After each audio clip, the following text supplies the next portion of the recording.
চিরির বন্দরে মাত্র 279 টাকায় হাঁসের মাংস ও চালের রুটির সাথে বিভিন্ন ধরনের খাবার আইটেম পাওয়া যাচ্ছে একদম ঘরে বসে। চলেন এই হাঁসের মাংস ও চালের রুটির স্বাদ এবং বিস্তারিত জেনে আসি রুচি ও রঙ্গ থেকে। হাই, আমি ফারহান। ঈদের পর থেকে ঝাল ঝাল হাঁসের মাংস খাওয়ার জন্য প্রচুর পরিমাণে ইচ্ছে করতেছিল, কিন্তু কম বেশি প্রতিদিনে বৃষ্টি হওয়ার কারণে দূরে কোথাও গিয়ে খাওয়া হচ্ছিল না। তাই এই রুচি ও রঙ্গ পেজ থেকে তাদের 279 টাকার কম্বোটির সাথে বিভিন্ন ধরনের খাবার আইটেম গুলো অর্ডার করি। এখানে ছিল হাঁসের মাংসের পাশাপাশি 1 KG pulao, chicken roast, half KG জর্দা পোলাও, সাথে সেমাই পিঠা। ফার্স্টে আগে হাঁসের মাংস দিয়েই শুরু করি। রুটিগুলো ছিল একদম চালের, অনেক সফট। হাঁসের মাংসটা অনেক ঝাল ছিল। আমি যেহেতু একটু ঝাল খেতে বেশি পছন্দ করি, তাই বলছিলাম ঝাল একটু বেশি করে দিতে। আপনারা চাইলে কম বেশি করে নিতে পারেন। এখানে ছিল 250 গ্রাম হাঁসের মাংস, সাথে 5টি চালের রুটি, যার মোট দাম ছিল 279 টাকা। দাম অনুযায়ী এই হাঁসের মাংসের কোয়ান্টিটিটা খুব ভালো লেগেছে। সব থেকে যেটা বেশি ভালো লেগেছে, তারা একদম দেশি হাঁসের মাংসটা দিয়ে থাকে, যেটা স্বাদ একদম এক্সট্রিম লেভেলের হয়। এরপরে শুরু করি পোলাও দিয়ে। পোলাওয়ের রাইসটা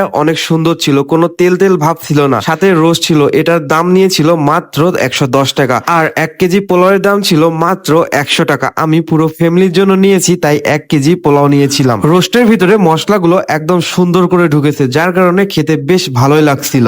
সাথে করে এক্সট্রা করে ডিম নিয়েছিলাম, যার প্রতি পিস দাম ছিল 15 টাকা করে। এরপর নিয়েছিলাম 500 গ্রাম জর্দা পোলাও, যার দাম ছিল 200 টাকা। বেশ সুন্দর করে ডেকোরেশন করে দিয়েছে। মিষ্টির পরিমাণটাও এভারেজ ছিল, খুব একটা বেশিও ছিল না, কমও ছিল না। জর্দা পোলার পাশাপাশি আমি এই সেমাই পিঠাও নিয়েছিলাম। ডেজার্ট আইটেমের মধ্যে সব থেকে বেশি ভালো লাগে এই আইটেমটা। আলহামদুলিল্লাহ, তাদের সবগুলো খাবারের টেস্ট ছিল অনেক ভালো। তো গাইস, আপনারা যারা চিরিবন্দর পোপারের মধ্যে এই হোমমেড খাবারগুলো নিতে চান, তারা মাত্র 20 টাকা ডেলিভারি দিলেই পেয়ে যাবেন। আর চিরিবন্দর থেকে একটু দূরে হলে 50 টাকা ডেলিভারি দিয়ে নিতে হবে। অর্ডার করার জন্য আমি তাদের পেজের লিঙ্কটা ডিসক্রিপশনে দিয়ে রাখবো। তো গাইস, আজকে এই পর্যন্ত। নেক্সট কোনো ভিডিওতে দেখা হচ্ছে। সবাই ভালো থাকবেন, সুস্থ থাকবেন। আল্লাহ হাফেজ।